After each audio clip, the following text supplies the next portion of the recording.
अस्सलाम वालेकुम। प्रोग्राम तफ्तीशी के साथ मैं हूं सलमान कुरैशी। नाज़रीन, लाहौर के इलाका हंजरवाल में 20 साल लड़की को कत्ल करके लाश को कूड़े के ढेर में फेंक दिया जाता है।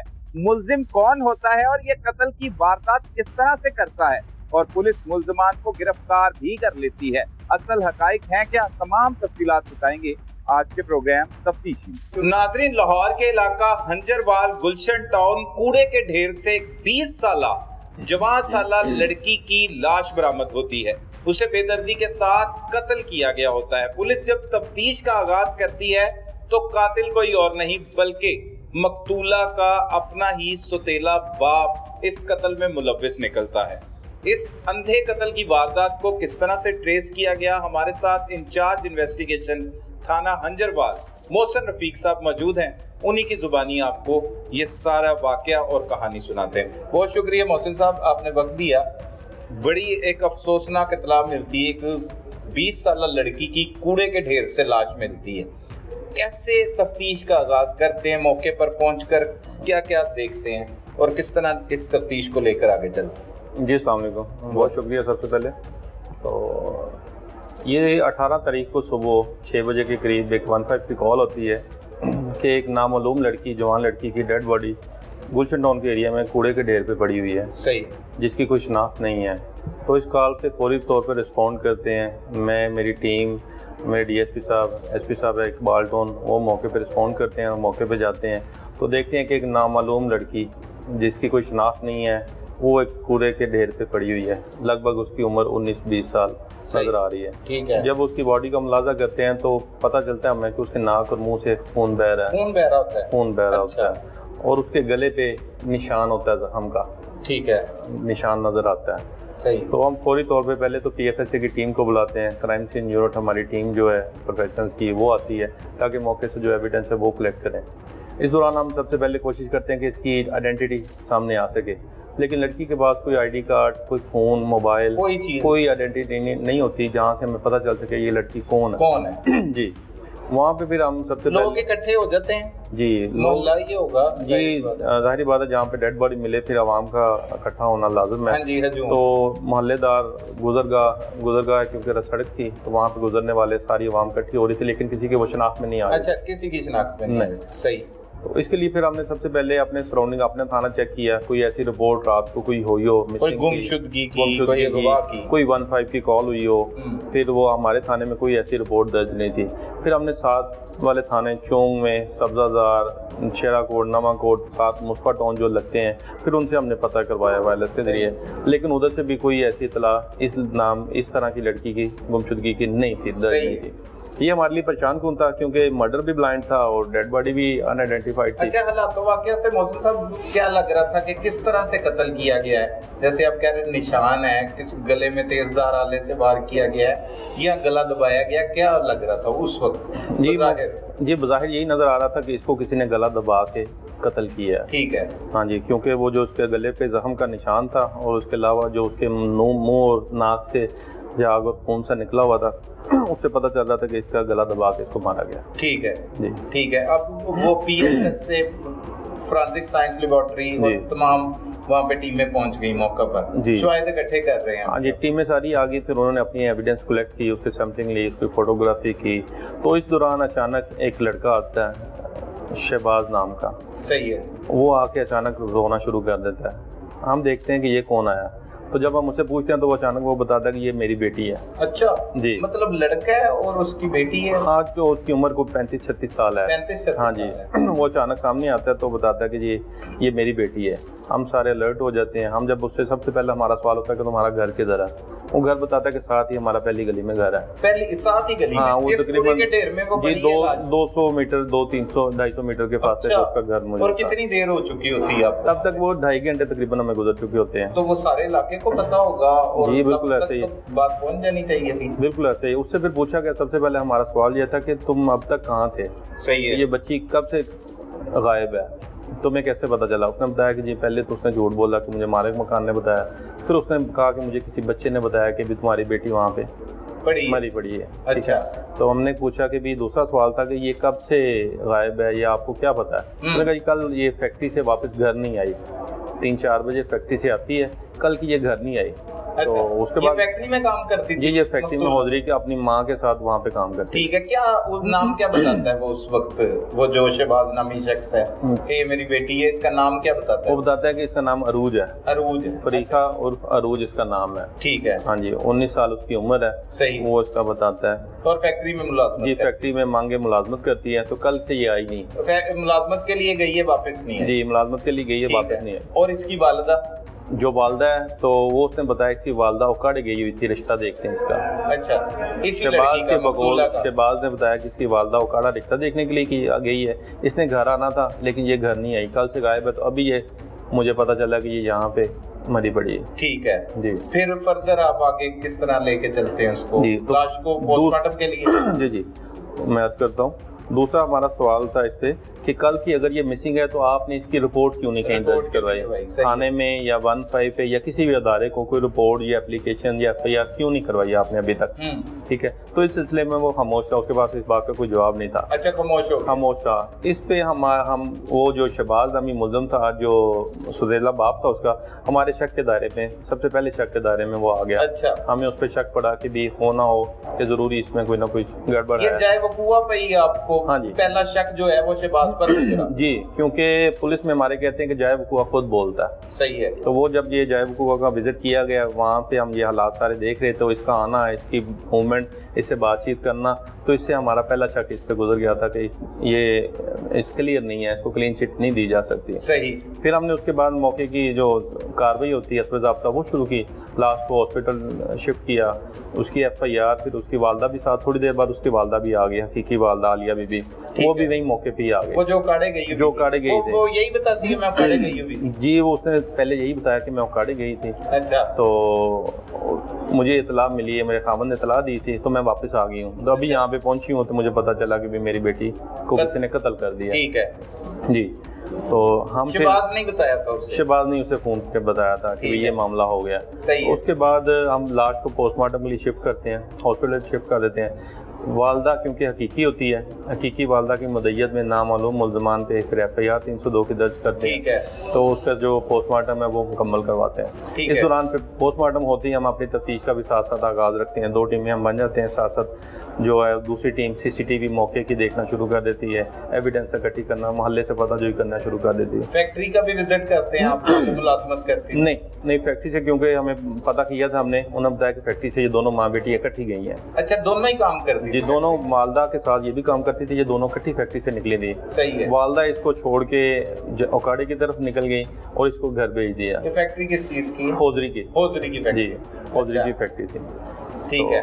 उसके बाद जब हम तफ्तीश का आगाज़ करते हैं, CCTV देखते हैं, CDRs लेते हैं, लोकेशन लेते हैं, सारा मोबाइल डाटा और जो टेक्निकल है तफ्तीश, उसको रवायती भी तफ्तीश को हम अमल में लाते हैं, लोकल इन्फॉर्मेशन इकट्ठी करते हैं, तो हमें पता चलता है कि इसका शहबाज नामी मुल्ज़िम का ये जो एक्यूज़ है, इसका करैक्टर ठीक नहीं है। अच्छा। जब हम इसका रिकॉर्ड चेक करते हैं तो इस पे पहले शक के दायरे कार में आ जाता है, तो उस पे आप शुरू कर देते हैं? बिल्कुल शुरू कर देते हैं। जब हम उसका रिकॉर्ड देखते हैं तो पता चलता है हटियारा थाना में इससे पहले भी 376 का पर्चा हुआ है शहबाज पे। अच्छा जी, हटियारा थाना में? हाँ जी, उस मुकदमे में ये चालान हो चुका है। अच्छा, जेल जा चुका है, ये ऑलरेडी रिकॉर्ड याफ्ता है। उससे मोहल्लेदारों से पता करते हैं तो 376 मतलब जिना का। तो मजीद हम जब मोहल्ले से पता करते हैं तो पता चलता है कि इसका फैक्टर वाकई ठीक नहीं। ठीक है। वो कहीं ना कहीं ये अपनी इसी सौतेली बेटी के साथ भी फिजिकल रिलेशन में रहा है। अच्छा जी, मतलब ये आपको बाहर से पता लगना शुरू होता है सोर्सेस से? तफ्तीश के दौरान ये हमारे लिए बड़ी चौंका देने वाली खबर थी कि उसका तेला बाप एक पहले ही हमें शक पड़ रहा है कि ये मामला शायद इसके हाथ से हुआ है, तो उसके बाद दूसरी खबर ये मिल रही है कि रिलेशन में। जी सही है।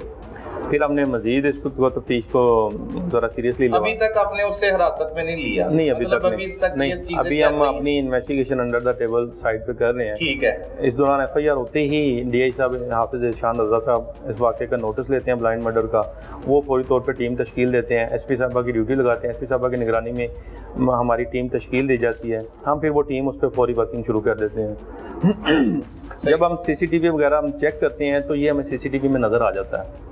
अच्छा जी, ये क्या करता है, ये अकेला जा रहा है, मोटरसाइकिल के आगे इसने कुछ सामान रखा हुआ भारी, तो ये जाता है 3 मिनट बाद ठीक वापस अकेला आ जाता है, सामान छोड़ के खाली आप मोटरसाइकिल पे वापस आ जाता है। कहाँ की सीसीटीवी किस रूट की उसके घर? जी उसके घर से लेके जहाँ पे जायब हुआ दरमियान में कबाड़ खाना, तो उसका सीसीटीवी कैमरा लगा हुआ है। सही वो इन दोनों के दरमियान में पड़ता है। अच्छा, वो चादर क्या है सामान, वो नहीं पता नहीं लग रहा क्या है? हाँ नहीं, वो बस उस वक्त यही पता लग रहा है कि गड्डी आगे भारी रखी हुई है इसने, ये पता चलता है। सही है। फिर हम इसको हिरासत में ले लेते हैं, हम अफरान के नोटिस में देते हैं। आपको शुबा भी होता है कि हो सकता है ये लाश को ही लेके जा रहा हूँ? ये हमें बिल्कुल शक गुजरता है कि ये क्या मामला है। सही है। तो जब हम इसको हिरासत में लेते हैं, फिर इसकी तफ्तीश का प्रॉपर हम आगाज करते हैं। तफ्तीश का आगाज करते हैं तो ये मान जाता है।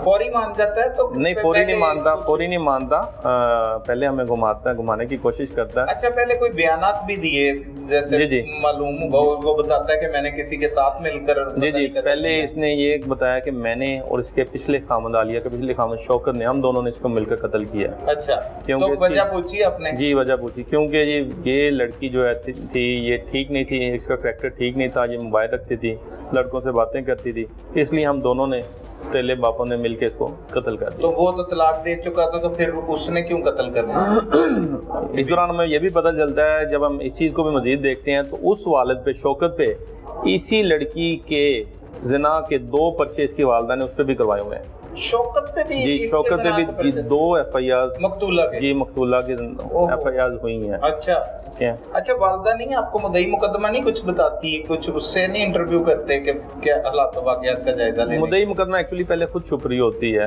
क्योंकि वो उसने भी कुछ थोड़ा सा गलत बयानी की होती है, वो काड़े नहीं गई होती। अच्छा, हम जब तफ्तीश करते हैं कि हमें लगता था कि भी पहले ये वो काड़े नहीं गई है, कहीं और गई है, तो वो जबकि छुपा रही थी इस बात को। फिर जब तफ्तीश सामने आई, हमने CDs वगैरह ली, तो पता चला वो काड़ नहीं गई, वो उसी खावन साहब का खावन शौकत के पास उस रात गई थी।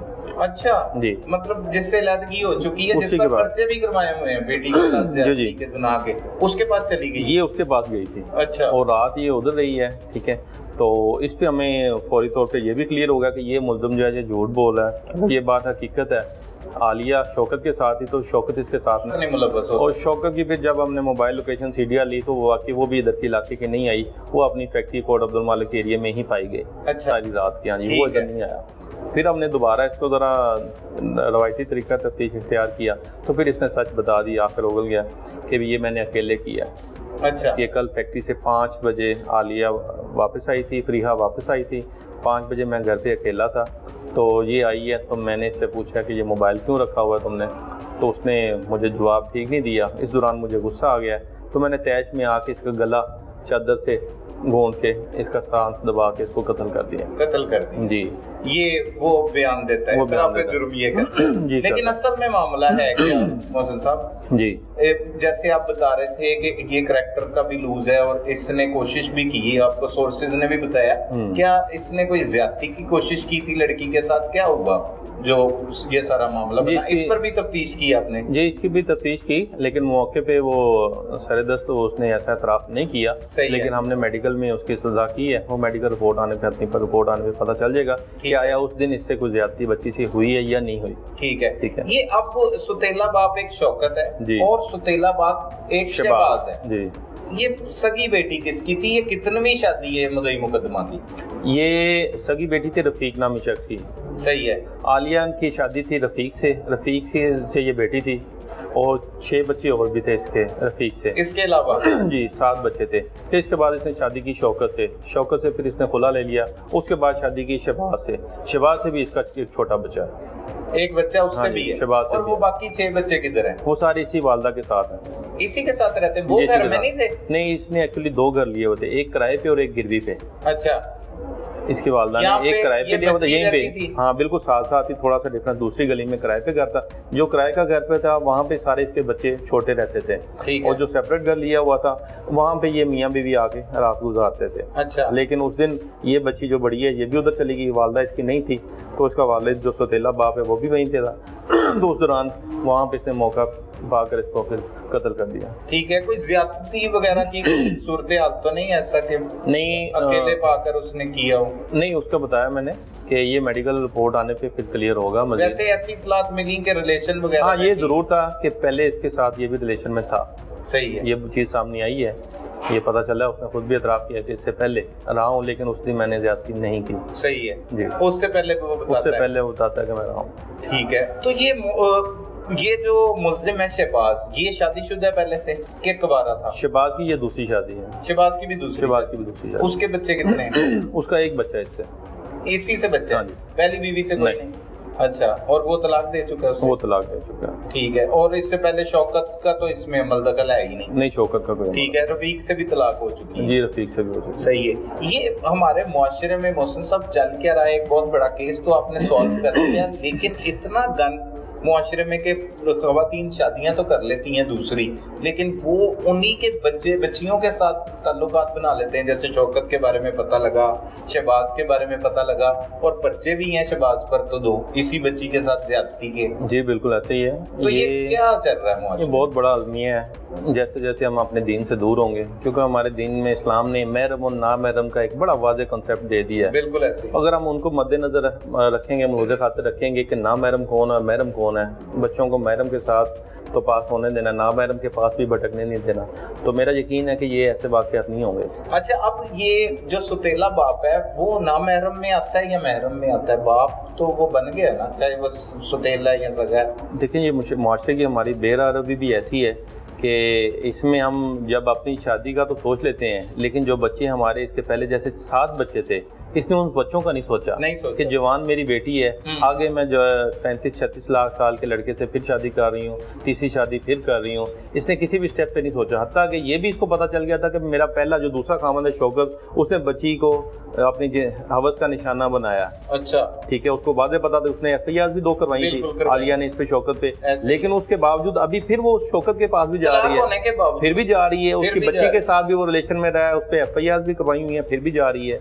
एक्चुअली मुआशरा हमारी तबाही का शिकार हो चुका है। ये गुनाहों के दलदल में रहने के भी ये नतीजा हो सकता है, मतलब एक सजा के तौर पर ऐसी चीजें भी सामने आती हैं। हो सकता है, बिल्कुल हो सकता है। आप देखें उसकी वालदा का किरदार क्या है, इसके किरदार पे बात नहीं करनी चाहिए, लेकिन ये इसलिए इधर यहाँ पे इसलिए ज़रूरी है ताकि इससे लोगों को अवेयरनेस मिले।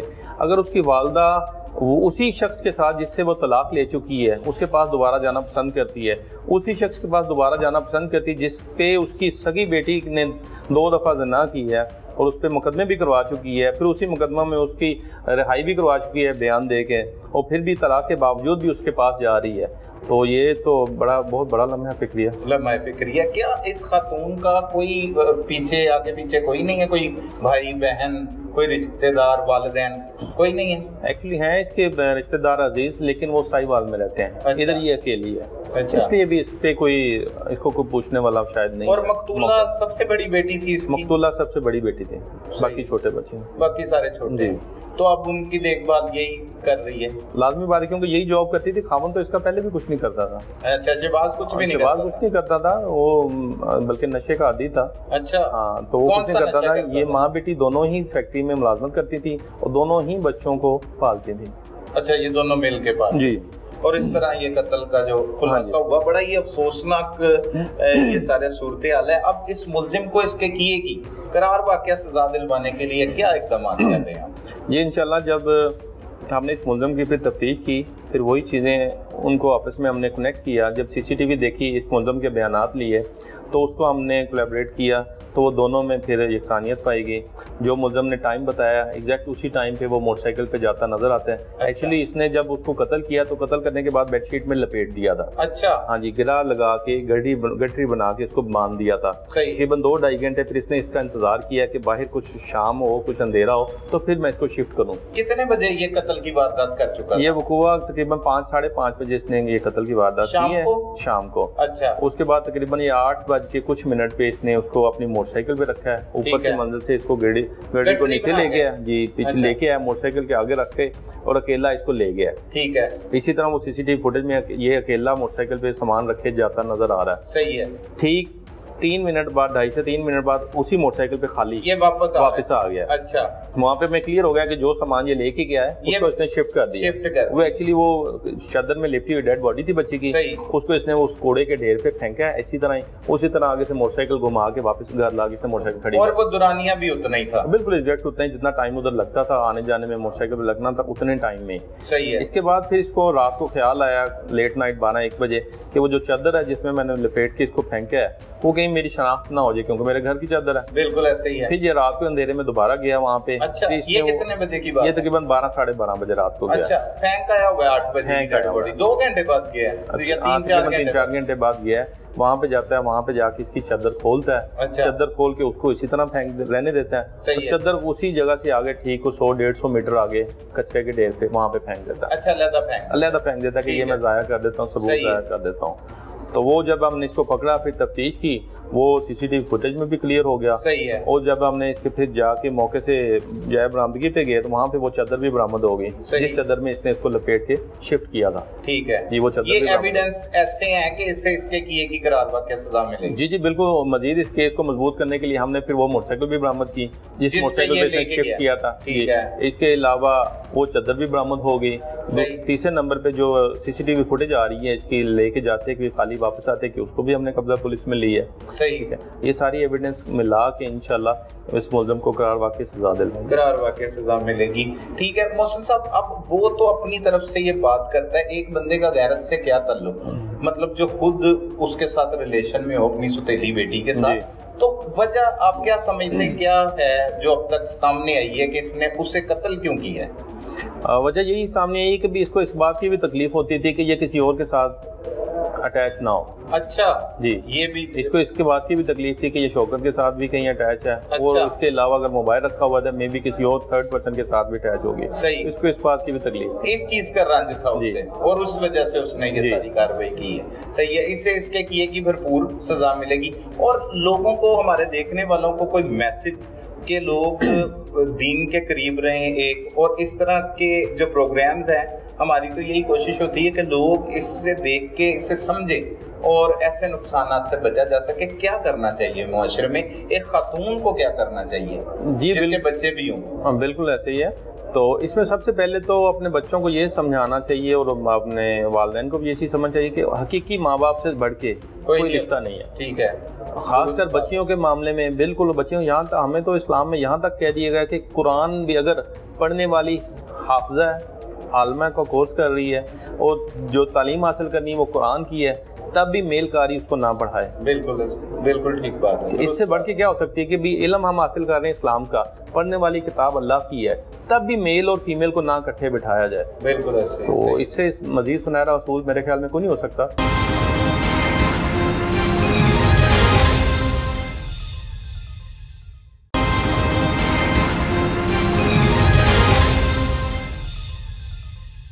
नाजरीन, बात हो रही है फरीहा फातिमा उर्फ अरूज फातिमा के कत्ल के हवाले से, जो 20 साला जवान लड़की थी जिसे कत्ल करके उसकी लाश को कूड़े के ढेर में फेंक दिया गया था। हमारे साथ इस वक्त इस केस के तफ्तीशी ऑफिसर मोहम्मद आसिफ साहब मौजूद हैं। उन्हीं की जुबानी जानते हैं उन्होंने केस की किस तरह से तफ्तीश की और अब इस तफ्तीश में क्या कुछ सामने आया। बहुत शुक्रिया आसिफ साहब, आपने वक्त दिया। आसिफ साहब, बड़ा ही एक अफसोसनाक वाकया, एक जवान लड़की को कत्ल करके उसकी लाश को फिर कूड़े के ढेर पे फेंक देना और फिर उसी का सुतेला बाप इसमें मुलव्विस निकलना। किस तरह से इस तफ्तीश को लेके चले, क्या कुछ देखा इस केस में? सबसे पहले तो आपका बहुत शुक्रिया कि आपने पुलिस को एक मौका दिया कि जो रियल स्टोरी है माशरे के अंदर, जो हम असल हक़ाइक़ उसको लोगों तक पहुँचा सकें। बिल्कुल ऐसे। इसमें इस तरह है कि जो फरीहा फातिमा है, इसकी उम्र 19-20 साल है। तो ये अपनी वालदा के साथ ये मंगा की तरफ एक हौजरी की फैक्ट्री है टेक्सटाइल की। सही। वहाँ पे दोनों माँ बेटी काम करती हैं। तो गलबन ये सुबह 5-6 बजे चले जाती हैं और 3-4 बजे ऑफ होता है और वही जो फैक्ट्री की बस है वो इन्हें वापस ठोकर चौक में उतारती है और ये अपने घर आ जाते हैं। ठीक है। इसी तरह रूटीन में ये 17 तारीख को अपनी माँ के साथ फैक्ट्री में जाती है और इसकी माँ अपने जो खामद है, जो इस बच्ची का सुतेला बाप है, उसको बताती है कि आज मैं ना फैक्ट्री के बाद बच्ची घर आ जाएगी और मैं इसका रिश्ता देखने के लिए कहीं चली जाऊंगी। ठीक है। इत्तेफाक से बच्ची ये जो वापस आती है तो ये वालदा रूटीन में जो इसने बताया होता है वैसे रिश्ता देखने आगे चली जाती है। लेकिन जब ये घर आती है तो ये जो इसका सौतेला बाप है ये इसकी वालदा का तीसरा खामद है। अच्छा, तीसरा खामद है, ठीक है। और वो जो मुल्ज़म शहबाज है वो उसकी ये चौथी बीवी है। अच्छा, उसकी भी चौथी बीवी? उसकी ये चौथी बीवी है। अच्छा। और हुआ इस तरह कि इनका रिलेशन आपस में इस तरह बिल्ड हुआ है कि ये जो मुल्ज़म शहबाज है ये ऑलरेडी एक रेप केस में जेल में था। अच्छा। और जो इस बच्ची का जो सेकंड फादर है ना वो भी जेल में था। शौकत अच्छा। रेप केस में जेल में था। अच्छा, वो भी रेप केस में? अच्छा, वो इसी बच्ची के साथ रेप केस में जेल में था? के साथ रेप केस में था। पिछला खामद शौकत जो सेकंड था, जो उस औरत का सेकंड खामद था। सेकंड, दूसरे नंबर। और ये बच्ची फर्स्ट खामद थी जिसका नाम रफीक है। अच्छा। तो उधर इनकी आपस में दोस्ती हो जाती है दोनों की। और यहाँ पे शहबाज और शौकत की वहाँ पे ये जो औरत है वहाँ पे शौकत के साथ मुलाकात करने जाती है जेल में, तो वहाँ पे इनकी अंडरस्टैंडिंग होती है। उसके बाद शौकत को ये माफ़ी तलफी हो जाती है और उसके बाद ये इनका आपस में रिलेशन बिल्ड हो जाता है। ठीक है। और ये शहबाज और शौकत का रिलेशन तो पहले था आपस में। उसके बाद ये शहबाज जो है ना अपना रिलेशन इस औरत के साथ भी बना लेता है, शौकत की बीवी के साथ। अच्छा, तो शौकत तब तक तलाक दे चुका था या वो उसने खुला वगैरह ले लिया था। ठीक है। और ये जो शहबाज है ये भी नशा वगैरह करता है, आइस एडिक्टेड है। अच्छा, ये भी रेप केस में था शहबाज? ये भी रेप केस में था। अच्छा। जेल में थे, इनकी आपस में दोस्ती होती है, ये फैमिली में आपस में इनकी वो रिलेशन बिल्ड हो जाता है। उसके बाद ये आपस में निकाह कर लेते हैं। खैर इत्तेफाक से जब वो उसको फैक्ट्री से बच्ची की छुट्टी होती है तो उसने डेफिनेटली अपने घर वापस आना था। बिल्कुल ऐसे ही है। तो वो घर वापस आई है तो इसको मौका मिल गया। ये उसको पहले भी सेक्सुअली जो ना असॉल्ट कर रहा था या हरासा कर रहा था उसको। सही। और इसने अटेम्प्ट भी किया, इसकी वालदा ने भी बताया कि मैंने इसकी इस गलत हरकत की वजह से ना मैंने अलग से एक मकान लिया होगा। यानी कि ये फैमिली 2 कमरों में रह रही थी। एक कमरा कुछ 1 फरलांग दूर था और थोड़ा आपस में उनमें गैप था ताकि ये बच्ची जो अलग से रहे और इसको ये सेक्सुअली असॉल्ट ना करे। ठीक है। और भी बच्चे हैं इस खतून के टोटल 9 बच्चे हैं। उसमें ये जो फरीहा है ये उसके पहले खामद रफीक से है और 7 बच्चे शौकत से हैं। सही है। और 1 बच्ची वो जो इस शहबाज से है। अच्छा, 7 बच्चे शौकत के हैं? हाँ, 7 शौकत के हैं। एक ये सिर्फ पहले खामद की, ये रफीक की है। अच्छा। एक अकलौती उसकी बेटी थी। ठीक है। और एक शहबाज से बेटी है। सारे माँ के पास रहते? हाँ, 9 के 9 बच्चे इधर ही रहते। अच्छा। तो इसने उसको अलग से क्वार्टर लेके दिया हुआ था कि ताकि बच्ची जो है ना वो अलग से रहे ताकि उसको कोई सेक्सुअली असॉल्ट ना किया जाए। लेकिन ये बंदे को जैसे पता लगा कि उसकी बीवी ने उसको बताया कि वो रिश्ता देखने के लिए जा रही है तो इसके ज़हन में डेफिनेटली वो शैतान आया। तो इसने और जब बच्ची आई है घर में तो उसको ना इसने एक जानने की कोशिश की है कि तेरे रिलेशन लोगों के साथ गलत हैं, फलां है। तो उसने इसको इनकार किया कि मेरा ऐसा कोई मामला नहीं है लोगों के साथ और आपके सामने जो भी है मैं ऐसी नहीं हूँ। इसने उसको फिर ना उसको थोड़ा हरासा करने की कोशिश की है। उसने इनकार किया कि मैं आपके साथ ऐसा नहीं करूँगा। इसने उसका गला दबाने की कोशिश की, 2-4 मिनट मुज़ाहमत करते रहे आपस में। उसके बाद जब इसने देखा ना कि वो इसके काबू में नहीं आ रही या वो उसका जो कहना नहीं मान रही तो उसके गले में जो दुपट्टा था या स्कार्फ था इसने वो इसके गले में डाला और डाल के इसको वो कस दिया, दबा दिया। और उसकी बच्ची वो मासूम थी, बच्ची औरत थी तो उसकी वो जान निकल गई। उसके बाद इसने क्या किया कि उस बच्ची को मार कर एक बेड शीट में 4 पे की जो चादर होती है उसमें लपेट के उसको गिरा लगा के वो एक गांठ बना के ना उसको कमरे के साइड पे रख दिया। सही। और घंटा 1.5-2 इंतजार करता रहा कि प्रॉपर अंधेरा हो जाए, रात हो जाए तो ताकि उस डेड बॉडी को डिस्पोज करने में उसको मदद मिल जाए। ठीक है। उसके बाद जैसे इसने देखा कि अंधेरा प्रॉपर हो गया, लोग भी अपने कामों में मशगूल है रूटीन में, इसने अपनी उसके बाइक के ऊपर रखा और उसको एक कूड़े वाले ढेर में जाके फेंक दिया। फिर ये उसके बाद इसको बेचैनी लगी रहती है रात 1-2 बजे तक। फिर ये रात को जाता है, उसकी वो गिरा खोलता है कपड़े की और कपड़े को दूर फेंक आता है और सुबह जैसे हमें पता लगता है कि पकड़ा ना जाए उसको जो डेड बॉडी थी या जो उसकी एविडेंस थी उसको भी इसने ख़त्म करने की कोशिश की। सही। तो उसके बाद जब हमें 18 तारीख को 17 तारीख को तो ये सारा वाक़या होता है, ठीक है, शाम के वक्त। और उसके बाद 18 तारीख को जब हमें सुबह इतला मिलती है कि एक नामालूम डेड बॉडी जो ना वो कचरे के ढेर के ऊपर पड़ी हुई है और वो खतून की लाश है, लड़की की लाश। तो हम जब मौके के ऊपर रिस्पॉन्ड करते हैं, जाते हैं, तो PFSA टीम को बुलाते हैं ताकि प्रॉपर जो है ना एक साइंटिफिकली एक जो कलेक्शन ऑफ एविडेंस है ना वो प्रॉपर हो। और उसके साथ जो भी हमारे दूसरे डिपार्टमेंट्स हैं वो भी आते हैं, हमारे सीनियर्स ऑफिसर्स भी आते हैं, वो सारे मामले को खुद देखते हैं। तो हमारे लिए सबसे पहला जो मसला जो होता है ना वो एविडेंस के बाद जो आता है वो ये था कि डेड बॉडी की शिनाख्त कहाँ से करें। अब कैसे पता लगेगा कि ये बच्ची कौन है। सही है। जैसे उसकी वो जो उसके करीब पड़ी हुई चीज़ें थी वहाँ से देखा तो उसके जो बॉडी के ऊपर जो गाउन था उससे ये पता लग रहा था कि ये बच्ची को वर्कर है, किसी फैक्ट्री वगैरह में काम करती है। जैसे वो क्लिपर था, वो आपको पता कि फैक्ट्री वगैरह में धागा शागा काटने के लिए इस्तेमाल होता है, उससे पता लग रहा था, इसके गाउन से पता लग रहा था कि ये बच्ची को वर्कर है। अब हमने सराउंडिंग में कोशिश की कि हम कोई कैमरा वगैरह भी देखें और पता करें कि बच्ची कहीं करीब की ना किसी हो। हमने अपने तौर पर कोशिश की, मोहल्ले में इधर उधर लोगों को बताया कि यार पता करो कि ये बच्ची डेड बॉडी ये है, किसकी बच्ची है, इर्द गिर्द पता करो। और कोशिश की कि मस्जिद में ऐलान वगैरह भी करवा दें। लेकिन इसी दौरान ही ये बंदा उधर डेड बॉडी के पास आता है और बड़े पुरसकून अंदाज में बताता है कि ये मेरी बेटी है। हमें बड़ा ये एक ना शौक आता है कि यार एक बंदे की बेटी फौत हो और वो एक इतनी बुरी हालत में एक कूड़े के ढेर के ऊपर पड़ी और ये बंदा बड़ा रिलैक्स मूड में बता रहा है कि ये मेरी बेटी है।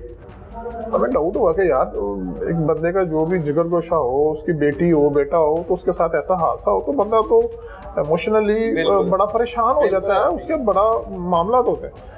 तो ये बंदा तो बिल्कुल बड़ा रिलैक्स है। तो हमें डाउट हुआ, लेकिन हमने उसको जाहिर नहीं कराया। हम अपनी तफ्तीश करते रहे, इसकी बात पूरी सुनी। इसकी बात में बड़े तजाद था और ये बातें मुख्तलिफ बदल रहा था। इसी दौरान इससे अपनी बीवी को भी तलाक कर चुका था, तो इसकी बीवी भी आ गई जो रिश्ता देखने के लिए अपनी बेटी के लिए गई हुई थी। तो इत्तेफाक से वो भी सुबह 6 बजे आ गई थी, लेकिन वो अपने किसी रिश्तेदार के यहाँ ठहर गई ताकि मैं मिल लूँ किसी से। तो वो भी आई, तो उसने बताया कि मेरी जब इससे शबाज से बात हुई है तो शबाज ने मुझे बेटी चौंके वहाँ से 3:30 बजे छुट्टी होती है और घंटे डेढ़ में वो इधर वापस ठोकर चौक में या इधर आ जाती है। तो बच्ची का जो पहुंचने का ऑलमोस्ट टाइम था ना वो 5 साढ़े 5 का था। बिल्कुल ऐसे। तो कहती इसने मुझे जब इसने उसको मर्डर कर लिया ना 6 सवा 6 बजे के बाद इसने उसको कॉल किया कि फरीहा अभी तक घर में नहीं आई। तो उसने कहा कि वो आ जाएगी किसी दोस्त वगैरह के, अपनी सहेली वगैरह के यहाँ गई होगी, या कोई बस वगैरह भी लेट हो जाती है या कोई रिक्शे की प्रॉब्लम होगी, तो आप वेट करने वो आ जाती है। उसके बाद इसने फिर उसको कॉल की कि अभी तक नहीं आई। उसकी वालदा भी परेशान हो गई, वो भी इससे फ़ोन पे बातचीत करती रही कि अभी तक बच्ची क्यों नहीं आई, आपने मुझे बताया नहीं है। तो उसी दौरान ये रात को फिर जो इसने सारी कार्रवाई की और ये इजी रहा। और सुबह फिर इसने उसको बताया, जब लोगों मोहल्ले के अंदर एक वो बात फैल गई कि नामालूम डेड बॉडी मिली है और वो डेड बॉडी फलाया, तो फ़ौरन इसने उसको भी अपनी बीवी को भी कॉल कर दी कि फरीहा की तो डेड बॉडी मिल गई है, वो तो मरी हुई है, वो उसकी लाश पड़ी हुई है। तो खैर उसकी वालदा भी करीब ही थी, वो भी फ़ौरन जल्दी से आ गई। और जब हमने इसकी सारा वो वीडियो कैमरास देखे और इसके बयान सारा देखे और जितनी भी एविडेंस थी सारा देखे, तो हमें पता लगा कि यही बंदे ने उसको प्रॉपर जो ना वो गला दबा के उसको कत्ल किया, मारा। सही है। अब इसमें जो बड़ी अहम चीज़ ये है कि ये बंदा उसकी वालदा के साथ इसने निकाह तो किया था, शादी की थी, लेकिन उसके साथ ये बंदा नशा करता था और उसकी वजह से ये इसकी जो बुरी नज़र थी इसकी बेटी के ऊपर भी थी। सही। और उसके लिए भी ये पहले भी कोशिश कर रहा था, इसलिए उन्होंने इसको क्वार्टर भी अलग से अपनी बेटी को लेके दिया हुआ था। तो रिलेशनशिप की भी बात सामने, रिलेशनशिप मुलज़म जो अभी बता रहा है, जो उसकी वालदा ने बताया कि ये हमें पहले भी नशावर चीज़ें घर में दे करना हमें पूरी फैमिली को सुला देता था और इस तरह की मामला तो हमारे साथ करता रहा कि हमें बाद में ये हमें वीडियो दिखाता था कि ये मैंने आपकी ये वीडियो बनाई है। तो वहाँ उससे हमें अंदाज़ा हो जाता था कि ये बच्ची को हरासा कर रहा था और इसीलिए उन्होंने फिर इसको ना अलग से क्वार्टर भी लेके दिया हुआ। ठीक है, ये सारा मैटर चलता रहा। लेकिन आसिफ साहब, ये मुआशरे में चल क्या रहा है, एक खातून औरत उसने एक दूसरी शादी की और उस शादी के बाद वो जो इसका सुतेला शौहर मतलब सुतेला बाप था इस बच्ची का, वो इसके साथ उसने ज्यादती की, ज्यादती में वो जेल में भी गया, जेल में ये उसके पीछे भी जाती रही। वहां पे फिर एक और रेप केस में मुलविस मुलजिम शहबाज, उसके साथ इसने इश्क लड़ा लिया, उसके साथ शादी कर ली। पहला भी रेप कर चुका था उसी बच्ची को जो मकतूला है, अब दूसरा भी उस पर ऐसे नजर रखता था या उस कोशिश करता था कुछ ज्यादती वगैरह की। तो ये खातून जो है वो क्या समझते इस केस में, क्या ये खुद नहीं इस सारी चीज़ों की जिम्मेदार? बिल्कुल ऐसे ही आप ठीक कह रहे हैं कि ये औरत असल में देखें जहालत इसी चीज़ का नाम है ना, कि हमें चीज़ों का पता दिया और हम उसको लाइल्मी में उसका हमें अदराक नहीं होता। ये अब इस औरत को पता भी है कि वो ऑलरेडी बंदा वो नशा भी करता है और वो रेप केस में भी था, लेकिन फिर भी इसने उसको उसके साथ निकाह भी किया और वो घर में कोई काम भी ऐसा नहीं करता था। बता रहा है कि मैं रंग साज हूँ, रंग वगैरह का काम करता हूँ, लेकिन वो बेसिकली काम भी नहीं करता था। और ये उसको बल्कि वो घर का सामान बेच कर या चोरी कर कर या ये उसको पैसे देकर वो नशा करता था। अब इसमें ये चीज़ है कि इस औरत को पता तो था सारा, लेकिन इसने एक दो बार उससे ये बता रही कि मैंने कोशिश भी की है कि मेरी जान छूट जाए, लेकिन आपको पता है कि माशरे के अंदर कुछ और भी चीज़ें हैं, कुछ हम भी इसको इस तरह ही एज इट कबूल भी कर लेते हैं बाज़ चीज़ों को। तो इसमें माशरे के लिए अगर हम मैसेज देखें तो उसमें यही है, मैं समझता हूँ कि जितने भी हमारे जो बच्चे हैं या जो फीमेल्स हैं, उन्हें चाहिए कि इस तरह के जो लोग नशा वगैरह करते हैं या उनसे थोड़ा सा परहेज़ करें, उनको अपने से बच्चों को या जो फीमेल्स हैं उनके करीब थोड़ा सा फ़र्क होना चाहिए, आपस में तमीज़ होनी चाहिए इस हवाले से कि वो इन बच्चों को या औरतों के करीब ना रहें। सही है। अब क्या लगता है, आपने तो केस मुकम्मल तैयार कर लिया, अदालत में भी अब चालान जो है वो जमा हो जाएगा, मुल्जिम को उसके किए की सज़ा दिलवाने के लिए भरपूर कोशिश कर रहे हैं, लेकिन मुद्दई मुकदमा बड़ा अहम होता है। तो क्या लगता है कि ये खातून जो है वो सज़ा दिलवाएगी अपनी बेटी के कत्ल में मुलविस इस मुल्जिम को? अच्छा, इसमें है कि जो कलेक्शन ऑफ एविडेंस है और जो चेन ऑफ कस्टडी है वो तो अल्हम्दुलिल्लाह हमारा केस मजबूत है और हमारी कोशिश है इंशाल्लाह हम इसको सख्त से सख्त सज़ा दिलवाएंगे। अब ऑन दी पार्ट ऑफ अगर हम कंप्लेनेंट की बात करें तो ये तो उसका एक वो पर्सनल मामला है कि वो सुलह करती कि नहीं करती, लेकिन उसका जो ट्रैक रूट जो साबिका है, जो पास्ट, वो यही बता रहा है कि वो डेफिनेटली सुलह करेगी, इसके साथ करेगी। हाँ, तो ऐसा कोई कानून में ऐसी कोई दफा नहीं मौजूद कि मुद्दई मुकदमा चाहे भी तो सुलह ना हो सके? जी बिल्कुल, इसमें हमारी ताज़ीरात पाकिस्तान में एक सेक्शन है, उस हवाले से हम सेक्शन हाँ वो हम ऐड करेंगे ताकि आपस में इनका कंपाउंडेबल या राज़ीनामा वगैरह ना हो सके। हम उसके लिए कोशिश करेंगे इंशाल्लाह, और मज़ीद भी हम प्रोसिक्यूशन डिपार्टमेंट से मिलके और सीनियर से भी इसको मज़ीद केस को मजबूत करेंगे इंशाल्लाह। बहुत शुक्रिया सर। आप लोगों को थैंक यू।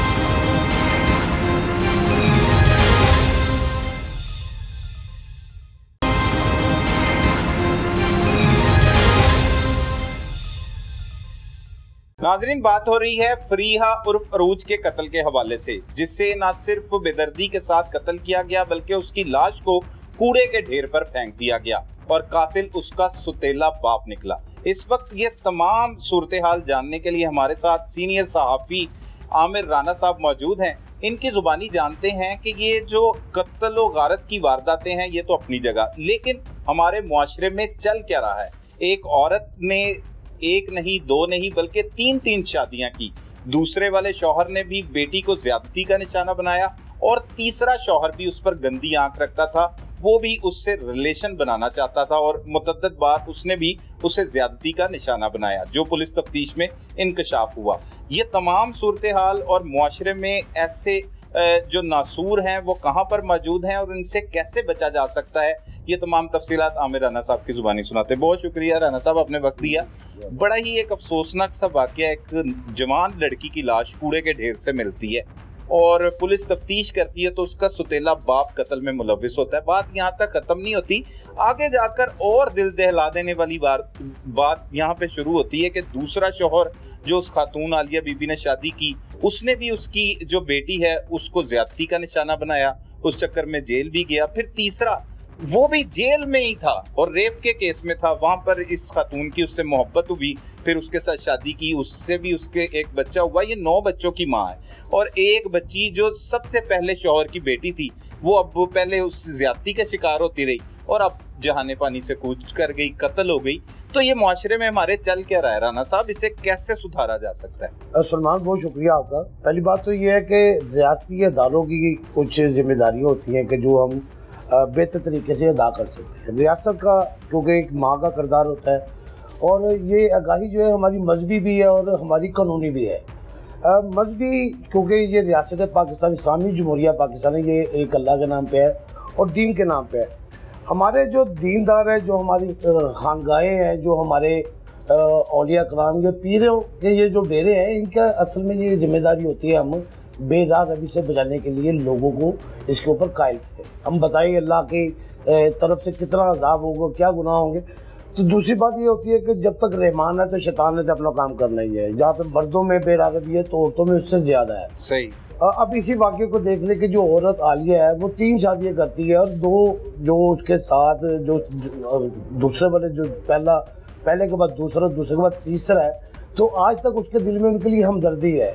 उसकी बेटी कत्ल हो जाती है, उसके साथ दरिंदगी करते हैं उसके ऊपर, और वो उनके ऊपर FIR भी करवाती है, फिर उन्हें मिलने भी जाती है, उन्हें छुड़वाती भी है। जेल से उनकी जमानतें भी करवाती है। बिल्कुल ऐसे ही है। अब तो ये तहकीक होनी चाहिए कि औरत ब्लैकमेलर है, क्या वो लोगों को ब्लैकमेल करती थी, उनको पहले फंसाती है फिर उन्हें निकलवाती है। इसमें सारा माजरा उस औरत का भी हो सकता है। आलिया का भी एक किरदार है इस वाक़े में कि उसने ना तो उन्हें मना किया, उसकी शय पर अगर उसका जो दूसरा शोहर है और मकतूला का जो सुतेला बाप जो दूसरा है, जो उसके जो जेल में है, उसके ऊपर 2 मुकदमात थे और वो कैसे बाहर आ गया। भैया आलिया नहीं उससे सुलह की होगी ना इस बात। बिल्कुल ऐसा ही है। और वो अभी भी से मुनर्रफ हो गए होंगे। मगर वो मिलती अभी भी उससे मिलती, फिर उसने तीसरी शादी कर ली इस शबाज दरिंदे के साथ, जिसने अभी ना सिर्फ इस बच्ची के साथ ज्यादती की फरीहा के साथ, बल्कि उससे कत्ल करके कूड़े के ढेर में फेंक दिया। बिल्कुल ऐसे ही है। देखिए बहुत सारी चीज़ें ऐसी होती है कि जो हमारे दीन में बड़ी अबलीन होती है, और कानून जो बनते हैं वो अदल व इंसाफ के लिए बनते हैं। अल्लाह ताला ने जितने भी कवानीन, जितने भी अगर पैगम्बर भेजे होंगे, जो शरीयत दे के भेजी है वो अदल व इंसाफ की है। और अदल क्या है और इंसाफ के, ये दोनों सेपरेट चीज़ें। इंसाफ तो ये है कि जिसके साथ जो जुल्म हुआ उसको अदालत ने बताना चाहिए कि इसके साथ जुल्म हुआ। अदल ये है कि उसको सज़ा देनी चाहिए। अक्सर देखिए हमारा जो अदालती निज़ाम है वो भी सुस्त है। अभी बहुत सारे माजी में ऐसे वाक़यात में कि ख़वातीन दरख्वास्त देती थी, पर्चे दर्ज करवाती थी रेप के, जब वो ट्रायल में जाता था कुछ अर्से बाद वो सुलह कर लेती थी। लेकिन पंजाब हुकूमत ने अब ये किया कि अगर कोई दरख्वास्त या मुकदमा दर्ज करवाने वाला है, जो मदई है, अगर वो मुनर्रफ होता है तो रियासत जो है वो उसका केस लड़ेगी। इसके लिए प्रोसिक्यूशन डिपार्टमेंट में जो हमारे बड़े सीनियर वकील हैं फराज शाह, वो मेरे ख्याल से खुद ही इसको परसू करते हैं। रेस कोर्स, सिविल लाइन जैसे थानों में ऐसे मुकदमा दर्ज हुए हैं कि जो रियासत पंजाब जो है वो उसको देख रही है।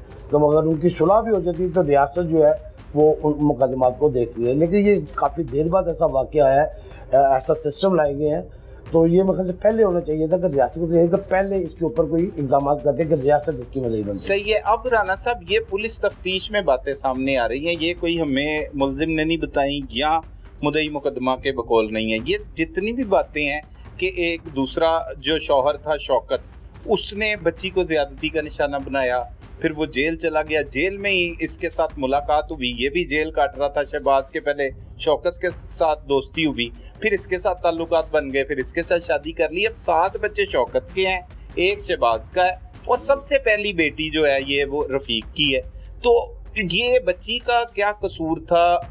उसने जुल्मों से तंबी सहे और बिल आखिर वो कत्ल होकर कूड़े के ढेर में पहुंच गई। तो इसके पीछे कसूरवार असल किसे समझते हैं आप? देखिए पहली बात तो सलमान ये है कि मैं अगर इस हवाले से मेरी ओपिनियन मांगे तो वो कहते हैं कि जब किसी मकतूल का कातिल ना मिले तो उसकी जिम्मेदार रियासत होती है। अच्छा, अब इसका क्योंकि ये सामना आ गया कि ये उसका दूसरा बाप, सुतेला बाप और फिर तीसरा सुतेला बाप इसके साथ जाती कर खीर उससे कत्ल कर दिया, तो इसमें सबसे जो अहम किरदार होगा मैं समझूंगा वो आलिया का, जो मकतूला की माँ है।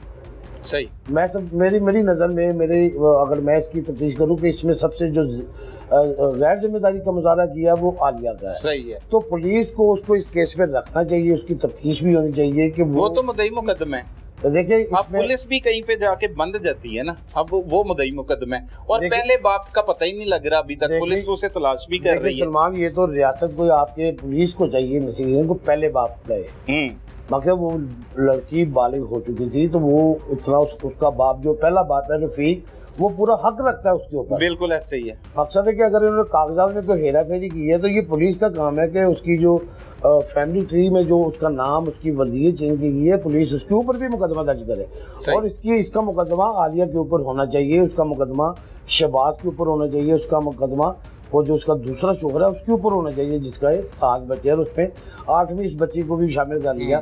फिर देखिए कि ये कैसी दरिंदगी है कि बाप अपनी बेटी से ज्यादती करता रहा और उसके ऊपर 2 मुकदमा दर्ज हुए, वो जेल चला गया। पुलिस की तफ्तीश में ये बात सामने आई है कि जब वो लड़की कत्ल हो रही थी उस वक्त आलिया, जिसने तलाक दे दी हुई थी, तलाक ले ली हुई थी शौकत से, वो शौकत के पास थी, देखिए उससे मिलने के लिए। ये देखिए, अगर मैं कहूँ तो ये तो रियासत इस मुकदमे में जना बिन रजा का पर्चा भी दे सकती है आलिया के ऊपर भी, और जो उसका जो शोहर है जो जिससे वो तलाक ले चुकी थी, दूसरा शोहर, उसके ऊपर भी मुकदमा होना चाहिए।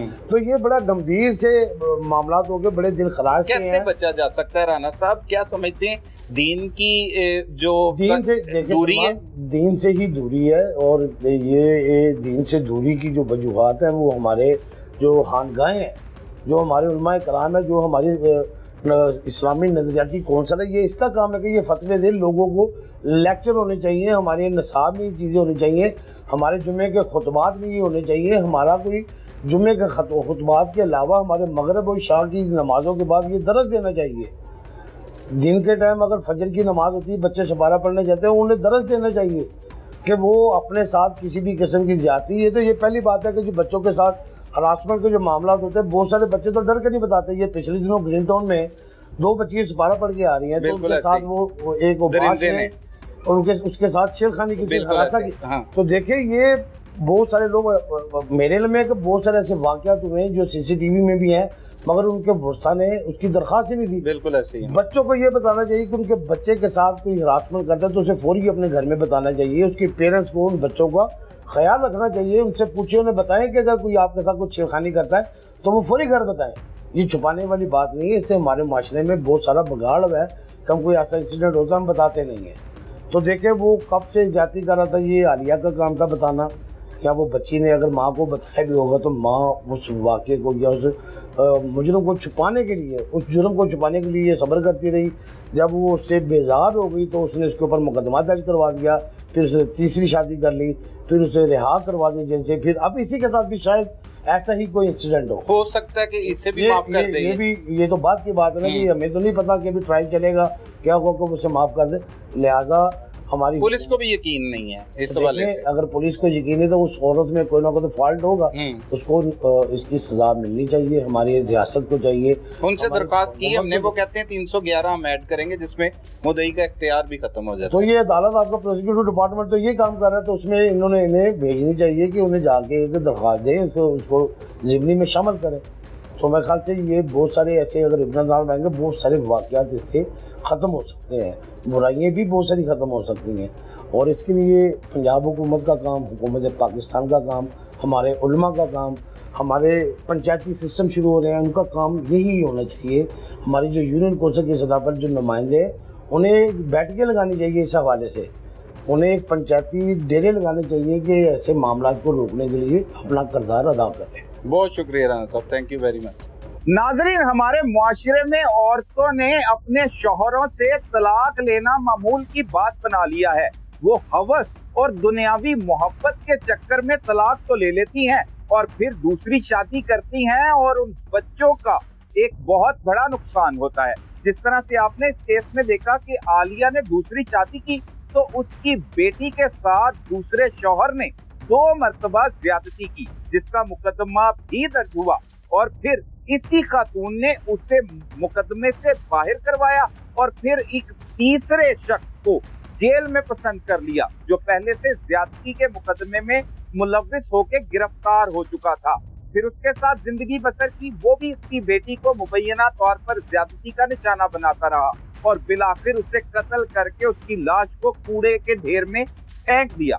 लिहाजा जो भी खवातीन छोटी छोटी बातों से अपने शोहरों को तलाक लेने पर या देने पर मजबूर कर देती हैं, वो इस प्रोग्राम को जरूर देखें, क्योंकि आपका शोहर जो आपके बच्चों का बाप है उससे ज्यादा अच्छी जिम्मेदारी के साथ आपके बच्चों को कोई नहीं संभाल सकता। अगर ऐसा ना हो कि आपकी जिंदगी में भी शौकत और शहबाज जैसे दरिंदे आ जाएं और आपके बच्चों को जानी नुकसान पहुंचा दें। इसलिए एहतियात करें और देखभाल कर अपनी जिंदगी के अहम फैसले करें, ताकि ऐसे खौफनाक और भयानक नताइज से बचा जा सके। अपने इर्द गिर्द होने वाले जुर्म को फौरी 15 पर रिपोर्ट कीजिए। अपने मेजबान सलमान कुरैशी को इजाजत दीजिए। अल्लाह निगहबान।